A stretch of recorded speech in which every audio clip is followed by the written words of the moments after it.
The massive form of Korg shifted restlessly in his enclosure, his intelligent dark eyes scanning the perimeter of the Terran conservation facility.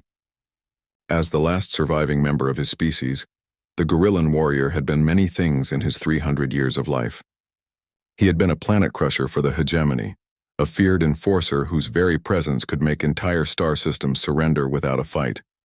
He had been a prisoner of war, captured during humanity's impossible victory against forces that outnumbered them 1,000 to 1.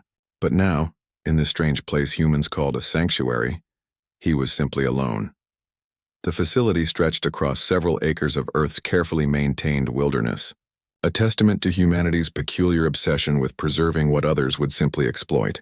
Korg had initially resisted the humans' attempts to relocate him here after the war tribunals. He expected execution or at best lifelong imprisonment in some sterile cell. Instead, they had given him trees to climb, space to roam, and something they called dignity. The other residents of the facility were mostly Earth creatures, animals that had been rescued from various catastrophes or bred as part of conservation efforts. Korg found their simple existence puzzling yet oddly comforting. They lived without the burden of galactic politics, without the weight of extinct civilizations on their shoulders. They simply were. Dr. Sarah Chen, the facility's director, made her daily rounds with the kind of methodical care that Korg had learned to associate with humans. Unlike other species in the galaxy, humans seemed incapable of viewing any living thing as merely a resource to be exploited. It was this trait that had allowed them to forge alliances with unlikely partners during the war, and ultimately led to their victory against the hegemony. "Good morning, Korg," she called out in her careful pronunciation of gorillan formal greeting clicks. Her attempt at his language was clumsy but sincere, another peculiarly human trait. "The weather sensors indicate it will be warm today. Perfect for the outdoor activities you enjoy." Korg acknowledged her with a slight nod, though his attention was drawn to the small transport vehicle approaching the facility's main entrance. Through his enhanced hearing, he could detect the distressed whimpering of a young creature. His warrior instincts, honed over centuries of battle, immediately identified the sound as coming from something small, vulnerable, and in need of protection. The transport stopped near the medical wing, and Korg watched as two humans carefully extracted a small containment unit. Through the transparent aluminum, he could see a tiny four-legged creature with golden fur, barely larger than his massive fist. The creature's vital signs, which his enhanced senses could read as easily as a tactical display, showed signs of severe trauma and malnutrition. Dr. Chen hurried to meet the transport team, her expression shifting to what Korg had learned to recognize as human concern. The emotion was written clearly across her features, another example of how these remarkable beings wore their feelings openly, making them either the most honest species in the galaxy or the most vulnerable. In their case, Korg had decided it was both. "What's the situation?" Dr. Chen asked, accepting the containment unit with practiced care. "Found her in the wreckage of the cargo freighter that crashed near the Jupiter mining station," one of the transport technicians explained. "She's the only survivor. The manifest indicates she was part of a shipment of Earth canines being transported to the Centauri colonies for breeding purposes. Poor thing has been alone in that wreck for nearly a week." Korg's massive hands tightened into fists. During his time with the hegemony, he had seen countless examples of sentient beings treating other life forms as mere commodities. It was one of the many reasons he had eventually grown disgusted with his role as an enforcer.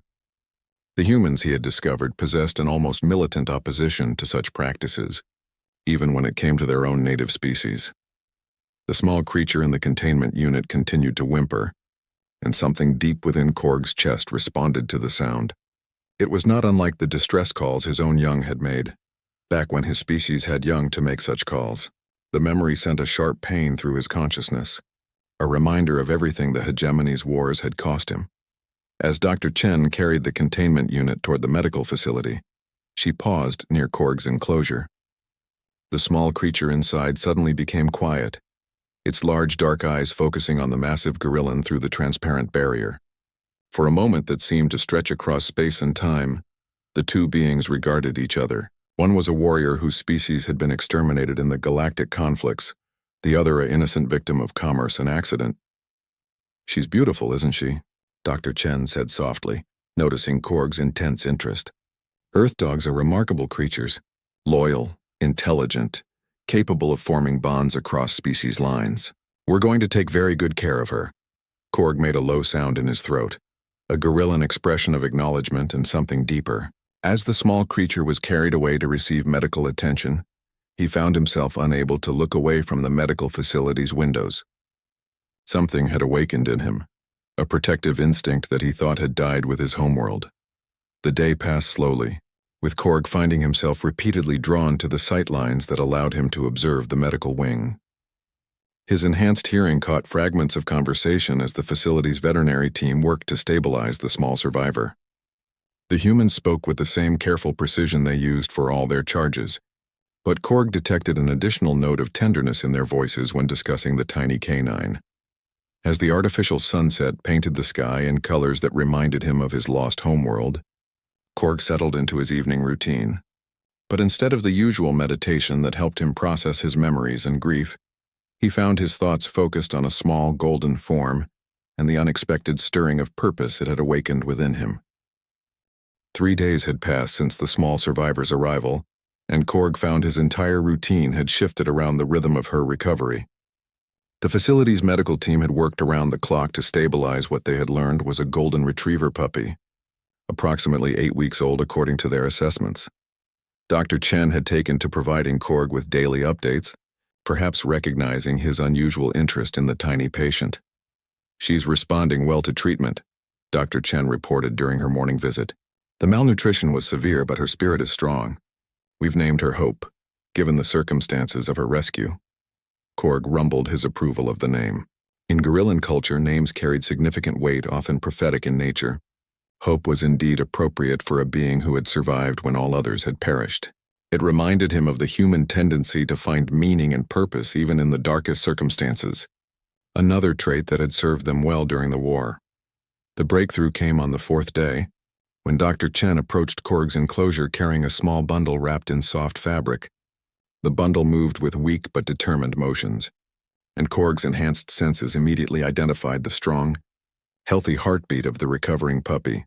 "She's well enough for some gentle interaction," Dr. Chen explained, settling onto a bench near the enclosure's barrier. "The psychological trauma is significant, but our behavioral specialists believe contact with other beings might help her recovery. She seems remarkably calm around you, Korg. Your presence appears to comfort her." Indeed, as Dr. Chen carefully unwrapped the puppy, the small creature's eyes immediately sought out Korg's massive form. Instead of the fear response that most beings exhibited when first encountering a gorillan warrior, Hope regarded him with what could only be described as recognition and trust. Her tiny tail moved in a weak but unmistakable gesture of greeting. Korg moved closer to the barrier, settling his enormous frame onto the ground to appear less imposing. The puppy watched his every movement with bright, intelligent eyes that reminded him strongly of his own species' young. When he extended one massive finger toward the barrier, Hope struggled against Dr. Chen's gentle hold, clearly wanting to move closer to him. "That's remarkable," Dr. Chen murmured, making notes on her datapad. "She shows no fear response at all. In fact, her stress indicators are decreasing significantly in your presence." The next several hours passed in a blur of small miracles. Hope's appetite improved dramatically when Korg remained visible, and her sleep patterns stabilized when she could see his resting form through the medical wing's windows. The facility's xenopsychologists were baffled by the immediate bond that had formed between species separated by millions of years of evolution and countless light years of space. Dr. Marcus Webb, the facility's lead behavioral specialist, arrived the following morning with equipment for more detailed observations. A stern man with decades of experience studying interspecies relationships, he approached the situation with scientific skepticism that gradually gave way to wonder. "In 30 years of xenobiology, I've never seen anything quite like this," he admitted to Dr. Chen as they watched Korg and Hope interact through the barrier. The puppy's stress hormones dropped to baseline levels within minutes of visual contact with Korg. His presence triggers the same neurochemical responses we typically see in puppies bonding with their mothers. Korg, despite his warrior training and enhanced intellect, found himself equally affected by the small creature's presence. The constant ache of loss that had dominated his existence since the destruction of his homeworld had begun to ease. Hope's simple need for protection and comfort awakened dormant instincts that connected him to his deepest sense of purpose. The breakthrough moment came when Hope, now strong enough to walk short distances, was brought for her daily interaction session.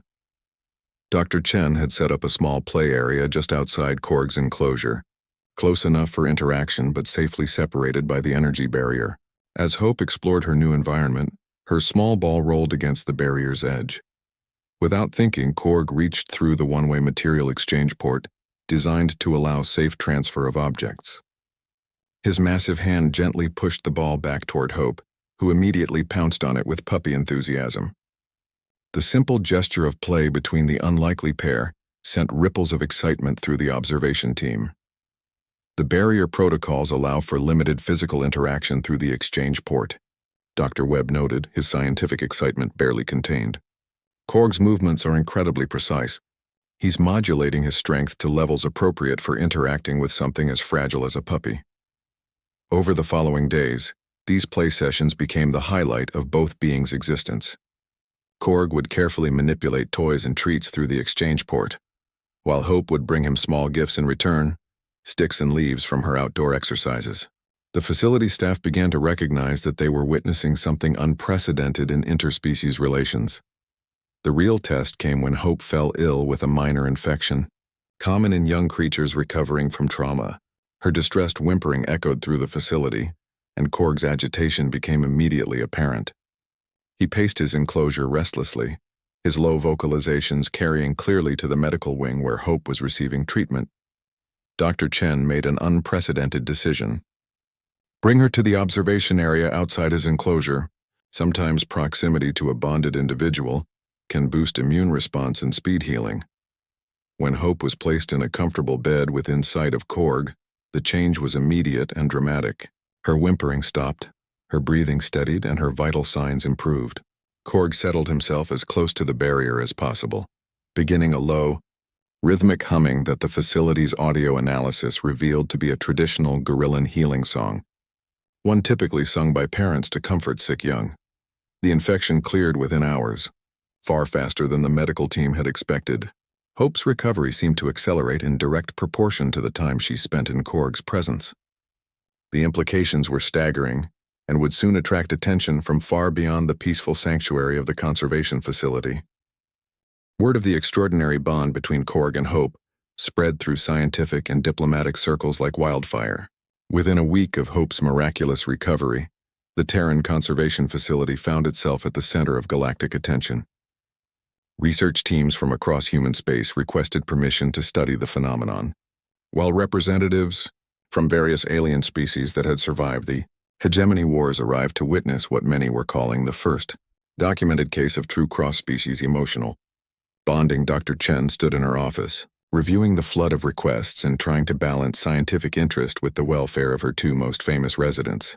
Through her window, she could see Korg and Hope engaged in their morning routine. The massive gorillan would carefully arrange objects in patterns that Hope would then investigate, their play sessions having evolved into complex games that demonstrated both participants' remarkable intelligence.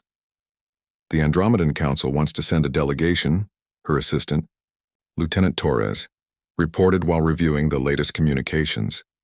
They're particularly interested in the implications for their own population recovery programs.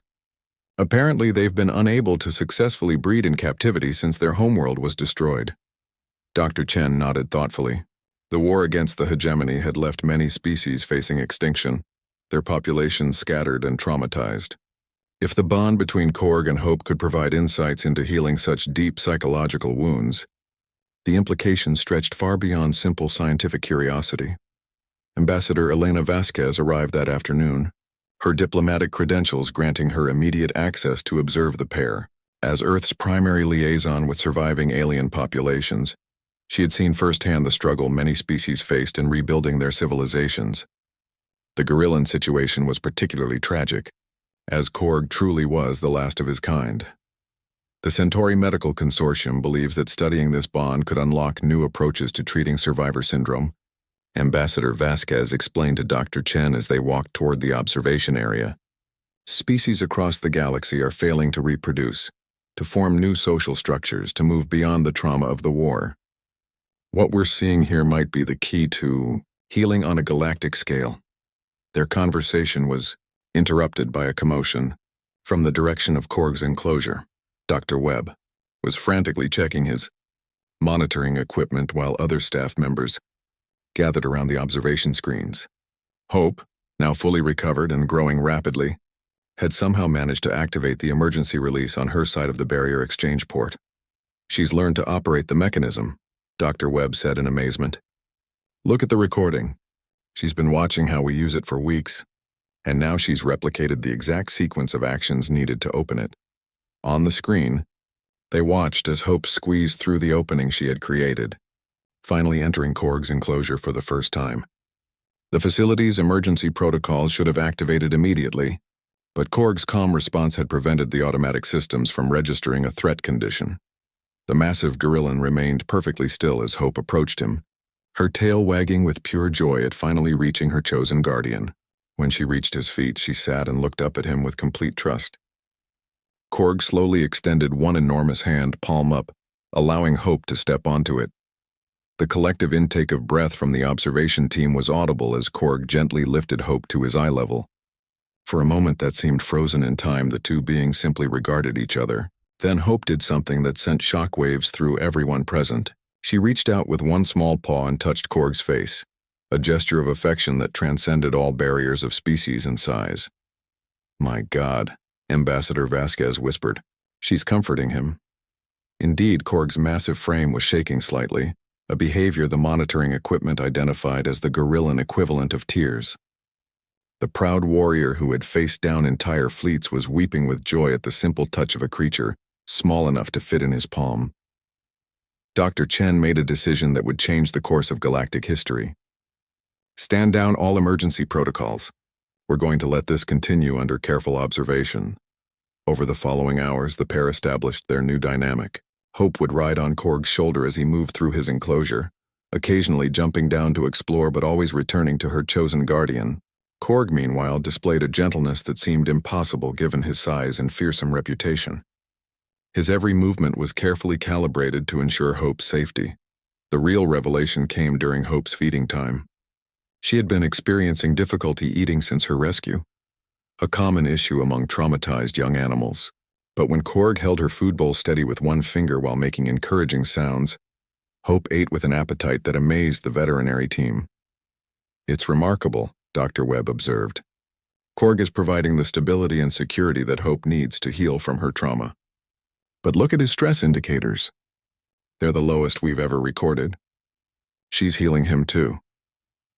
That evening, as the facility settled into its nighttime routine, Korg constructed a small nest from the soft materials in his enclosure. He placed Hope gently in the center, then curled his massive form around her in a protective circle. The image, captured by the observation cameras, would soon become one of the most famous photographs in galactic history. Ambassador Vasquez sent her preliminary report to Earth that night, but her words seemed inadequate to capture what she had witnessed. This isn't just about two individuals finding comfort in each other, she wrote. This is about the fundamental capacity for love to transcend every barrier we thought was insurmountable.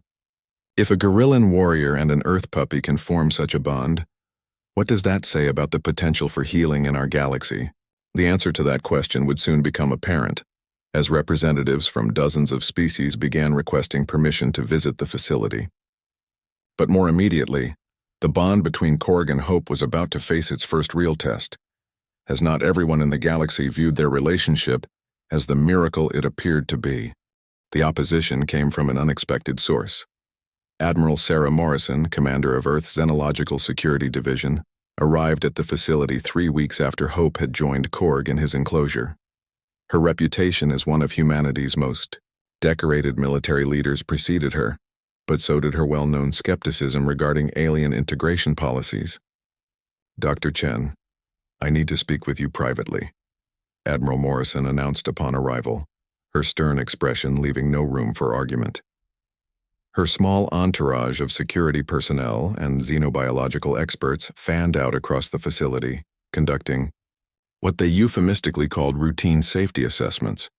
In Dr. Chen's office, Admiral Morrison laid out her concerns with military precision. Korg is a former hegemony enforcer responsible for the destruction of 17 human colonies. The fact that he's formed an attachment to an Earth animal doesn't erase his past or guarantee future behavior. We have intelligence suggesting that remnant hegemony forces are planning rescue operations for high-value prisoners. Dr. Chen felt her heart sink. She had known this moment would come eventually, but the bond between Korg and Hope had grown so naturally that she had allowed herself to hope it might be left undisturbed. Admiral, with respect, Korg has shown no aggressive tendencies in over 2 years. His psychological evaluations indicate genuine remorse for his past actions. Remorse doesn't matter if he becomes a liability, Admiral Morrison replied coldly. I'm not here to debate his rehabilitation. I'm here because keeping a guerrillan warrior in close proximity to Earth's surface presents an unacceptable security risk. The creature needs to be moved to a more secure facility, and the animal should be relocated to prevent any complications. The word creature hit Dr. Chen like a physical blow. It was the same dehumanizing language that had been used to justify the atrocities of the war, the same thinking that had nearly led to the extinction of dozens of species. That Admiral Morrison would use such terminology about Korg, who had proven his capacity for gentleness and growth, revealed the depth of the challenge they faced. You haven't observed them together, Dr. Chen said, struggling to keep her voice level. What we're witnessing here goes beyond simple attachment. They're healing each other in ways that could revolutionize our understanding of trauma recovery across species lines. Admiral Morrison's expression remained unmoved. I've read the reports. Interesting from a scientific perspective perhaps, but irrelevant to security concerns. The transfer orders will be implemented within 72 hours. As if summoned by the tension in the air, the facility's alarm system began chiming softly. Not an emergency alert, but the signal indicating unusual behavior in one of the enclosures. Through the office windows, they could see Korg standing at the barrier of his enclosure, Hope cradled protectively in his arms. His posture suggested he had somehow sensed the threat to their bond. Dr. Webb's voice crackled over the intercom. Dr. Chen, you need to see this. Korg's stress indicators are spiking, but Hope is actively trying to calm him. She's exhibiting behaviors we've never documented before. They rushed to the observation deck to find the entire facility staff gathered around the monitors. On screen, Hope was performing what could only be described as a comforting ritual, pressing her small body against Korg's chest while making soft sounds that seemed to resonate with his own vocalizations. Most remarkably, Korg's stress indicators were indeed decreasing in response to her efforts. The puppy is regulating his emotional state, Dr. Webb explained in wonder. She's learned to recognize his distress signals and respond with specific behaviors that calm him. This isn't just bonding, it's active therapeutic intervention, Admiral. Morrison watched the display with clinical detachment, but Dr. Chen caught a flicker of something else in her expression. Doubt, perhaps, or recognition of something that challenged her preconceptions. It doesn't matter, Admiral Morrison said finally, though her voice lacked its earlier certainty. Security protocols take precedence over research interests. What happened next would be discussed in xenobiological circles for decades to come. As if understanding the threat facing their bond, Hope began to exhibit distress behaviors that immediately triggered Korg's protective instincts. But instead of the aggressive response that Admiral Morrison's security team had prepared for, Korg's protection took the form of withdrawal. He moved to the farthest corner of his enclosure, curling his massive body around Hope in a defensive posture. The message was clear. He would not fight, but he would not surrender his charge either. Sir, one of Admiral Morrison's security experts said quietly, studying his readings. Separating them now could cause severe psychological trauma to both subjects. The bonding appears to be mutually dependent. Forcing separation might trigger a cascade failure in the guerrillan's psychological stability. Ambassador Vasquez, who had remained on site to continue her observations, stepped forward. Admiral Morrison, I understand your security concerns, but we need to consider the broader implications. Representatives from 14 different species have requested permission to study this bond. The Andromedan Council has specifically cited this case as a potential model for their own recovery programs. The galactic community is watching how we handle this situation, Dr. Chen added. Forcibly separating them sends a message about humanity's commitment to rehabilitation and healing versus our tendency toward militaristic solutions. Admiral Morrison stood silently for several minutes, watching the monitors as Korg and Hope comforted each other in their small sanctuary. Finally, she spoke with the weight of someone making a decision that would resonate far beyond the immediate situation. I'm going to grant a temporary extension for further evaluation. But this facility will receive enhanced security measures, and any sign of instability will result in immediate separation. The galaxy may be watching, but Earth's safety remains my primary responsibility. As Admiral Morrison's team began implementing new security protocols, Dr. Chen felt a mixture of relief and apprehension. They had won a reprieve, but the underlying tensions remained. The bond between Korg and Hope had become a symbol of something larger than themselves, and the pressure of that symbolism was about to intensify in ways none of them could imagine. The enhanced security measures transformed the Terran conservation facility into something resembling a fortress. Energy shields hummed constantly around the perimeter, while patrol drones swept the sky in precise patterns. Admiral Morrison's security team had established a command center that monitored every aspect of the facility's operations, turning what had been a peaceful sanctuary into a high-tech prison. Korg noticed the changes immediately. His warrior instincts, honed over centuries of conflict, recognized the tactical implications of every new defensive installation. But rather than responding with aggression or escape attempts, he seemed to withdraw further into himself, focusing entirely on Hope's well-being, as if she were the only thing anchoring him to sanity. Dr. Chen found herself walking a delicate balance between scientific observation and security compliance. Every interaction with Korg now required approval from Admiral Morrison's team, and the constant surveillance was taking its toll on both researcher and subjects. Hope, now several months old and significantly larger, seemed to sense the tension and had become more protective of Korg in response. The breakthrough came from an unexpected source. Dr. Elena Rostova, Earth's leading expert in interspecies trauma therapy, arrived at the facility accompanied by a delegation from the Galactic Recovery Council. Unlike the military observers who had dominated the facility for weeks, Dr. Rostova brought with her a perspective shaped by decades of helping survivors rebuild their lives. What I'm seeing here contradicts everything we thought. We knew about species-specific bonding mechanisms. Dr. Rostova explained to the assembled team during her first briefing.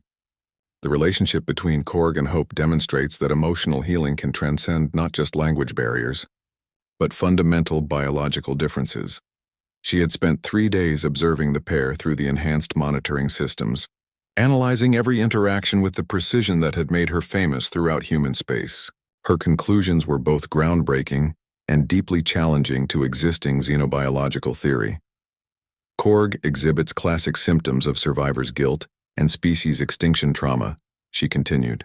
These are psychological wounds that we believed were fundamentally untreatable in alien species, due to our limited understanding of their emotional architectures.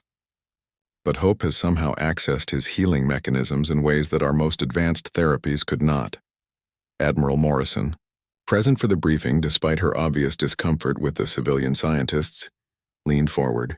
Are you suggesting that a dog has accomplished what trained therapists could not? I'm suggesting that love operates according to principles we don't fully understand, Dr. Rostova replied without hesitation. Hope doesn't see Korg as a former enemy or a security threat. She sees him as her protector and companion. That pure emotional connection has allowed her to reach psychological depths that clinical intervention cannot access. The conversation was interrupted by urgent chiming from the monitoring station. Dr. Webb, who had barely left his post since the security upgrades began, was frantically checking his readings while calling for Dr. Chen.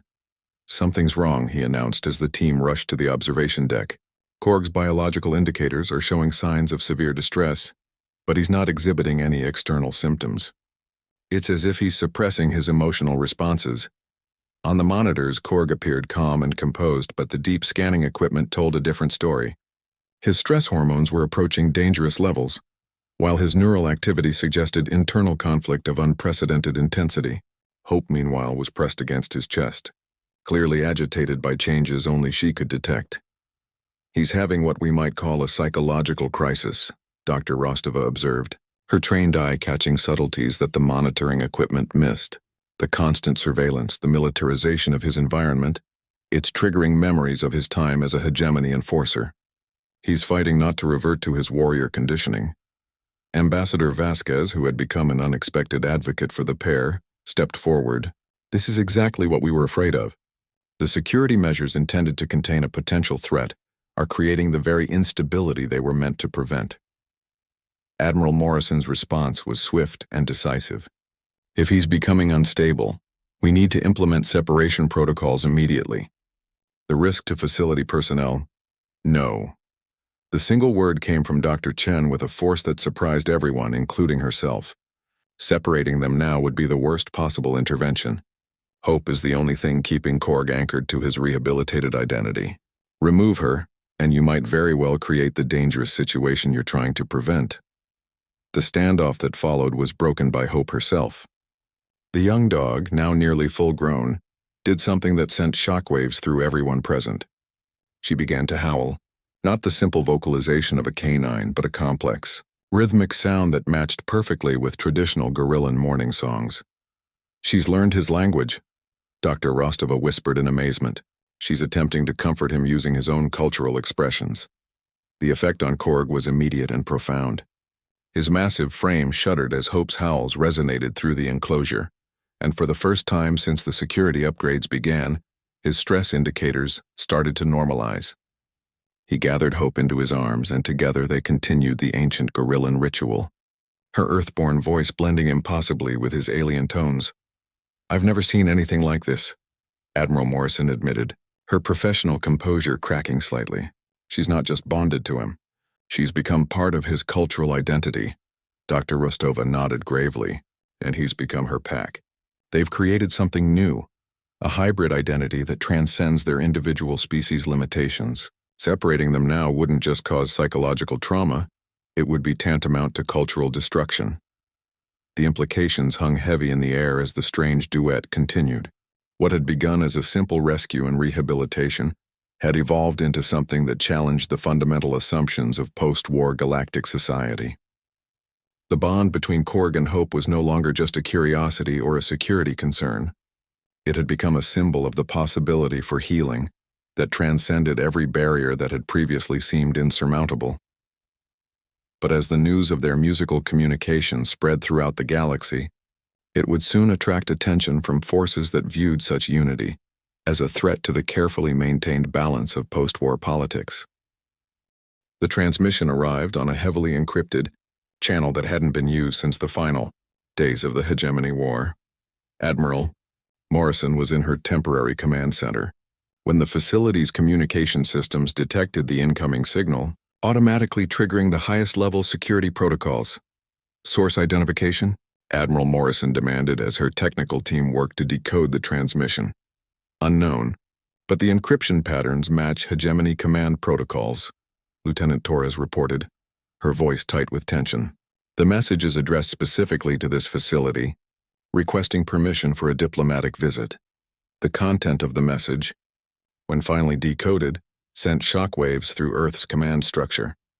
A group calling itself the Hegemony Remnant claimed to represent the scattered survivors of the fallen empire, and they were formally requesting permission to observe Korg and Hope's bond as part of what they termed reconciliation research. Dr. Chen felt her blood run cold as she read the full transmission. "They're claiming that Korg's rehabilitation represents a model for reintegrating former hegemony forces into galactic society. They want to study how the trauma of defeat can be transformed into positive social contribution."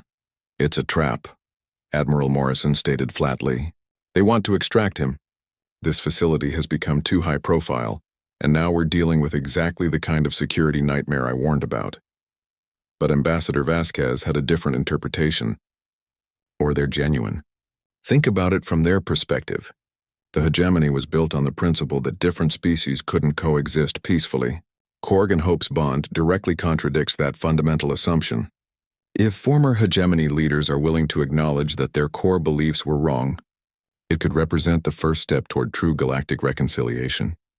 The debate raged for hours, with security experts arguing for immediate lockdown, while diplomatic officials pushed for cautious engagement. Meanwhile, in his enclosure, Korg seemed to sense the approaching crisis. His behavior had become increasingly protective of Hope, and the monitoring equipment detected subtle changes in his posture that suggested he was preparing for potential conflict. Dr. Rostova, who had remained at the facility to continue her research, provided the insight that would ultimately shape their response. "Korg knows they're coming," she announced after reviewing the latest behavioral data. "His warrior instincts are activating, but not in the way we expected. He's not preparing to fight or escape. He's preparing to demonstrate." "Demonstrate what?" Dr. Chen asked, though she suspected she already knew the answer. "That he's changed. That he's found something worth protecting that has nothing to do with conquest or domination. He wants to show them what he's become." The decision to allow the hegemony remnant delegation to visit was made at the highest levels of Earth's government, with strict security protocols and limited access. The delegation consisted of 3 former hegemony commanders, each representing different species that had served the old empire. They arrived under heavy guard, their own security forces matching Admiral Morrison's preparations step for step.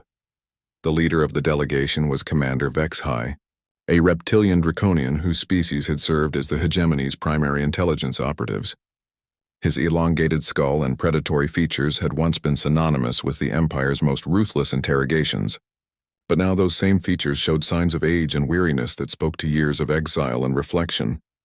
"We come not as enemies, but as students," Commander Vexhai announced during the formal greeting ceremony. "The reports of Korg's transformation have reached even the most remote remnant communities. If what we have heard is true, it challenges everything we believed about the nature of strength and survival."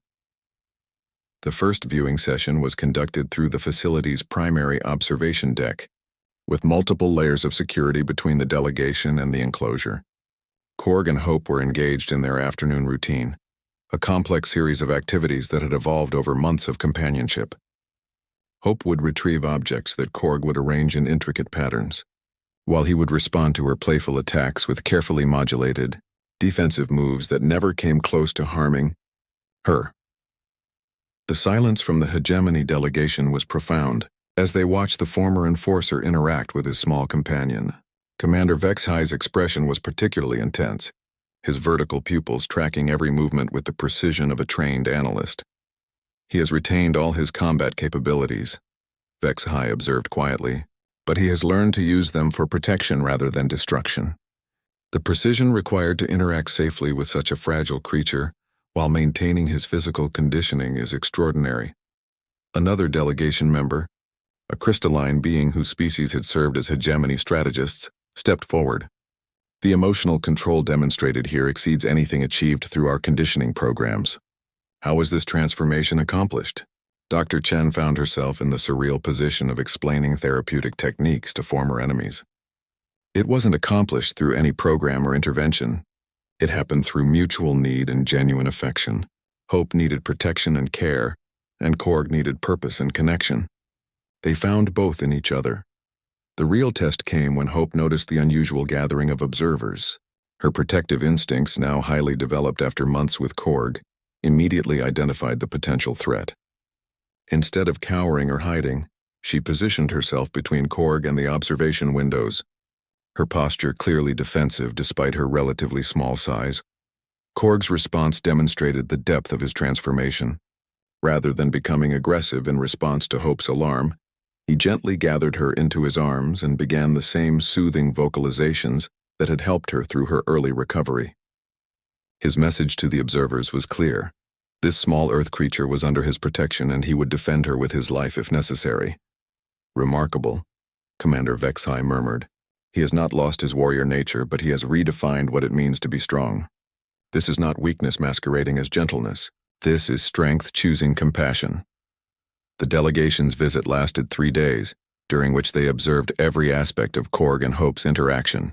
They saw the morning routines that provided structure and comfort, the playful interactions that demonstrated trust and joy, and the evening protections that spoke to bonds deeper than simple companionship. On their final day, Commander Vexhai made a request that stunned everyone present. "We would like to make a formal statement to be transmitted throughout the galaxy. The Hegemony Remnant officially recognizes that our fundamental assumptions about the nature of strength and species interaction were flawed.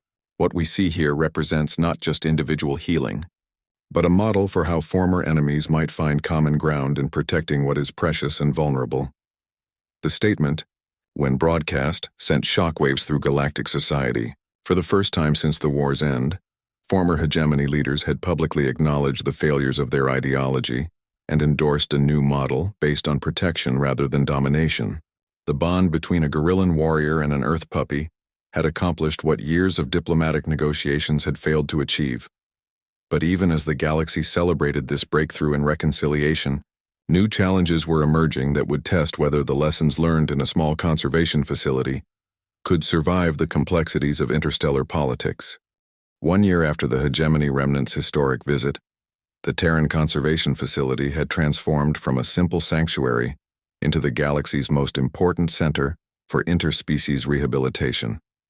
Delegations arrived weekly from across known space, all seeking to understand and replicate the success that Korg and Hope represented. But the most significant change was not in the facility's status, but in the two beings who had started it all. Hope was now fully grown, a magnificent golden retriever whose intelligence and emotional sensitivity had been enhanced through her unique upbringing. She had learned to understand and respond to not just Korg's Gorillan language, but fragments of a dozen other species' communication systems, making her an unprecedented bridge between different forms of consciousness. Korg, meanwhile, had evolved beyond his role as simply Hope's protector. He had become a teacher, working with Dr. Chen and her expanded team to develop new therapeutic protocols for traumatized beings across the galaxy. His warrior's understanding of strength and vulnerability, combined with Hope's intuitive empathy, had created approaches to healing that were revolutionizing xenopsychology. The morning that would change everything began like any other. Korg and Hope were engaged in their daily routine when the facility's communication systems received an emergency transmission from the Andromedan Council. The message was brief, but urgent. They had a situation that required Korg and Hope's direct intervention. Dr. Chen, now director of the Galactic Rehabilitation Institute that had grown around the original facility, convened an emergency meeting with Admiral Morrison, Ambassador Vasquez, and the facility's senior staff. The situation was unprecedented. The Andromedans had discovered a group of surviving hegemony child soldiers, beings who had been so deeply conditioned for warfare that they could not adapt to peaceful existence. "They're dying," Ambassador Vasquez reported grimly. "Not from physical injuries, but from psychological collapse. Every therapeutic approach has failed." The Andromedans believed that Korg and Hope might be their only chance. Admiral Morrison's security concerns were immediate and obvious. Transporting them off-world presents enormous risks, and exposing them to potentially unstable former child soldiers could undo years of progress. But Dr. Chen was already reviewing the psychological profiles that had been transmitted with the request. 37 young beings from 7 different species, all showing signs of the same trauma that had once consumed Korg. Their conditioning had been so complete that they couldn't form normal social bonds, couldn't experience emotions beyond rage and fear, couldn't imagine a life beyond warfare. "They need to see the transformation is possible," Dr. Chen concluded. "Korg represents proof that even the most deeply conditioned warrior can find a different path. And Hope demonstrates that love can exist between the most unlikely companions." The decision to accept the mission came from Korg himself. When the situation was explained to him through the translation systems, his response was immediate and unequivocal. He would go. Hope, sensing his determination and somehow understanding the importance of their mission, pressed herself against his side in a gesture of support. The journey to Andromeda Prime took 3 weeks aboard the diplomatic vessel Harmony, specially equipped with accommodation for both Earth and Gorillan environmental needs. During the transit, Korg and Hope worked with Dr. Chen's team to develop approaches for reaching beings whose psychological defenses had been constructed to resist all forms of emotional connection. Their destination was a heavily shielded medical facility on Andromeda Prime's smallest moon, where the child soldiers were housed in individual containment units that prevented them from harming themselves or others. The facility's director, Dr. Jal, was a crystalline being whose species had pioneered many of the galaxy's most advanced therapeutic techniques. They respond to nothing, Dr. Jal explained as the team reviewed the cases. Physical needs are met through automated systems because they attack any being that approaches. They show no interest in environmental enrichment, no response to sensory stimulation, no recognition of comfort or pleasure. They exist in a state of constant readiness for combat that never comes. The first encounter was carefully planned and extensively monitored. Korg and Hope were positioned in a central observation area, visible to all 37 containment units, with the plan being simply to exist peacefully in view of the child soldiers and allow them to observe without pressure or expectation. The response was immediate and heartbreaking. Several of the young beings pressed themselves against the transparent barriers of their units, their eyes locked on Korg with expressions of desperate recognition. They saw in him something they understood, a warrior like themselves. But they also saw something that challenged their fundamental understanding of what a warrior could be. Hope's presence created an even more profound reaction. Many of the child soldiers had never seen a being that existed purely for companionship and joy.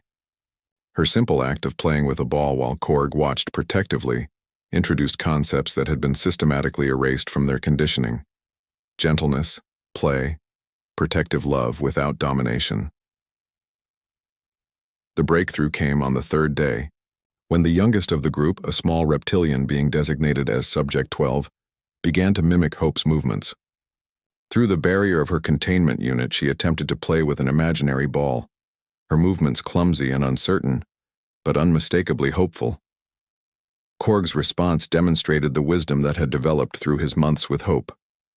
He didn't try to communicate directly with Subject 12. Instead, he began to play with Hope in ways that the young being could observe and learn from. His massive hands moved with infinite care as he rolled balls and arranged toys, showing, through example, how strength could be used for creation rather than destruction. Over the following weeks, the transformation was gradual but undeniable. One by one, the child soldiers began to show interest in activities beyond combat readiness. They started eating food for pleasure rather than mere survival. They began to sleep peacefully instead of maintaining constant vigilance. Most remarkably, they started to show interest in each other, the first stirrings of social bonds that their conditioning had been designed to prevent. The final test came when Dr. Jal proposed removing the barriers between some of the units, allowing the child soldiers to interact directly under careful supervision. The risk was enormous, as their conditioning made them potentially dangerous to each other. But Korg and Hope's presence seemed to create a field of calm that allowed suppressed emotional capabilities to emerge. Subject 12 was the first to approach another being without aggressive intent. Under the watchful eyes of Korg and Hope, she slowly extended a clawed hand toward Subject 7, a feline being who had shown similar signs of recovery. The moment when their hands touched, both beings, still and uncertain, marked the first peaceful contact between former hegemony child soldiers in recorded history. Dr. Chen, watching through the monitoring systems, felt tears streaming down her face. "They're remembering how to be children," she whispered. The rehabilitation program that grew from those initial contacts became the foundation for healing efforts across the galaxy. Child soldiers from dozens of species were brought to Andromeda Prime, where Korg and Hope continued their work as teachers and examples. The facility expanded into a vast complex dedicated to proving that no being was too damaged to heal, no conditioning too complete to overcome. Years later, as Dr. Chen stood in the memorial garden that had been built to honor those lost in the hegemony wars, she watched Korg and Hope playing with a group of former child soldiers who had become their assistants in the ongoing work. The massive gorillan warrior, now showing gray in his fur, moved with the same gentle precision he had always demonstrated with Hope. The Earth Dog, her golden coat still gleaming despite her advancing age, continued to bridge the gap between species with her intuitive understanding of emotional need. The memorial's central inscription, carved in dozens of languages from across the galaxy, read simply, "Love is the strongest force in the universe, capable of transforming even the most profound darkness into light." As evening settled over the facility, Korg and Hope settled into their familiar routine. The massive warrior curled his form around his small companion, both of them surrounded by the quiet sounds of dozens of beings who had learned that there was more to existence than survival and conflict. They had created something unprecedented in galactic history, a community built on protection rather than domination, on healing rather than conquest. The bond that had begun between a traumatized gorillan warrior and an orphaned Earth puppy had become the foundation for a new understanding of what was possible when beings chose love over fear, protection over aggression, healing over vengeance. In a galaxy still scarred by the wounds of war, they had proved that the greatest strength lay not in the ability to destroy, but in the courage to nurture what was small and vulnerable and precious. Their story became legend, passed down through generations as proof that no barrier is too great for love to overcome, no wound too deep for compassion to heal, and no being too lost to find their way home through the simple act of caring for another. In the end, a gorillan,